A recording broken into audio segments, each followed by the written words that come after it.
Hello friends, welcome to Creative Medicine.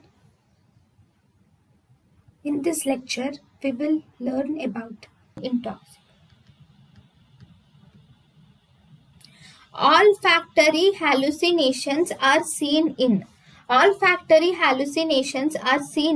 schizophrenia, Alzheimer's disease, mesial temporal sclerosis, and temporal lobe epilepsy. In all these four conditions, you see olfactory hallucinations. So they are more commonly seen in temporal lobe epilepsy and mesial temporal sclerosis. In schizophrenia and Alzheimer's disease, they are rarely seen, but still olfactory hallucinations are seen in them. Thank you, and thank you for watching.